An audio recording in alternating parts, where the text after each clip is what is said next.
If you're mapping out your plans for next school year and you already know that you want to make your assessments more fun and more meaningful, this video is for you. Hey, I'm Tami from the Stellar Teacher Company, and today I'm sharing 5 creative assessment strategies that go way beyond that boring multiple choice format that we're all used to. These ideas are going to give you real insight into student learning, and I think your students are actually going to have fun doing them. Imagine that. So you can use these ideas as exit tickets, end of the week check-ins, or just informal ways to engage your students' understanding all year long. Are you ready? Let's jump in. Our very first strategy is called 10 words or less. And with 10 words or less, you are going to challenge students to summarize the lesson using no more than 10 words. We love it because it's short, it's creative, and it really forces students to think critically about what really mattered in the lesson. And they can write it on a sticky note, they can write it on a dry erase board, they can write it on a piece of paper and turn it in. It's really up to you on what's going to work best. If students are struggling to complete this, then that's probably a cue to you that they didn't fully understand the concept and they may need some reteaching. So that was 10 words or less. Our second strategy is called draw, label, caption, and it's pretty much just like it sounds. Your students will draw a visual representation of what they learned in the lesson. They'll label the important parts and then write a short caption that summarizes everything that they learned in the lesson. This is great to use in science, social studies, and reading, but really you can use it in any subject. And I love this because it really gives students to think, who really think visually. It gives them a chance to shine and really show their talents and how they can represent learning in a different way. You're also going to get a lot of buy-in with this because it does not feel like a quiz. Feels more like an art activity. So you might get students opening up a little bit more, being more enthusiastic, and giving a little more effort than they would on a traditional assessment. And we all love that, right? The third strategy or assessment idea you can use is called hashtag lessons learned. And we're all familiar with hashtags. We know we use them all over social media. So for this one, you're going to ask students to write 3 hashtags that summarize their key takeaways from the lesson. This one requires students to really think critically about what they just learned and how they can pinpoint the most important ideas from the lesson. I love it because this is super concise. And there's a lot of different avenues that these hashtags could take.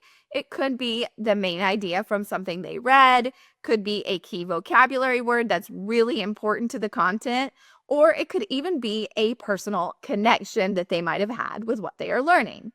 If you want to extend this idea and make it, even more powerful or even more exciting, you could have students sketch a post that would go along with this, like a social media type post, and then write a caption to go along with their drawing and their hashtags. It's fun, it's quick, and it's really going to show you how well they understood whatever it is that you just taught them.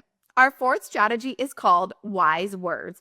Wise words invite students to take on the role of the teacher. And most kids really like this because they want a chance to show everybody what they know. What you're going to do is ask your students, if someone was learning what we just learned for the very first time, what advice would you give them? Whether they're giving tips for summarizing a story, solving a math problem, or understanding a science concept, their response is going to show you what stuck with them and what didn't.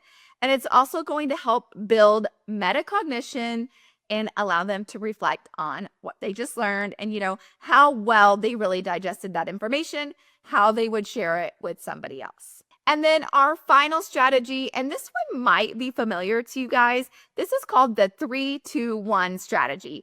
And we love this because it's simple, it's flexible, and the best part, you can use it in any content area. So this is not just a reading assessment idea.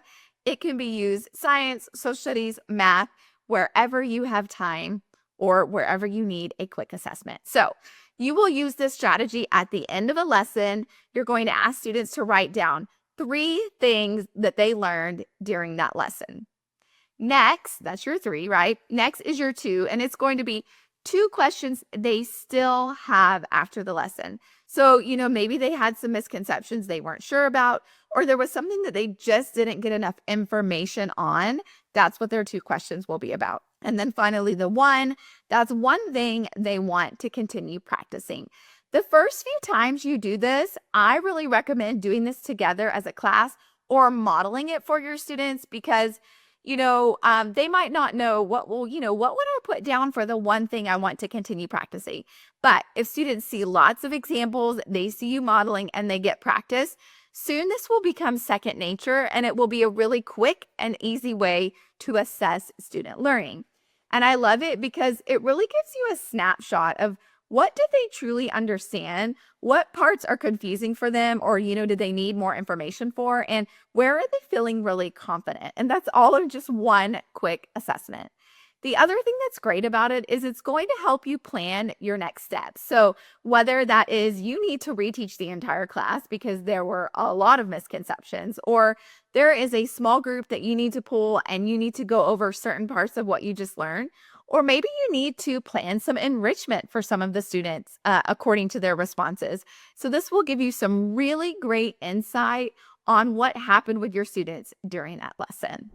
These 5 strategies are our favorite because they are simple to implement, but they are also very powerful. They're going to give you a great way to assess student understanding, but they're not going to overwhelm your students or, give them that multiple choice burnout that students tend to get, especially when you start kind of that test prep season in the spring.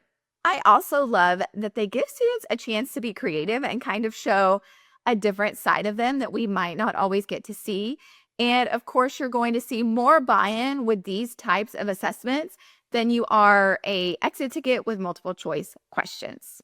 So if you found this video helpful, we would love if you would please like the video and subscribe to our channel, and then let us know in the comments which strategy are you most excited to try next school year? Which type of assessment are you going to put into place when you ditch that multiple choice test? Let us know in the comments, and thanks for watching. We will see you soon.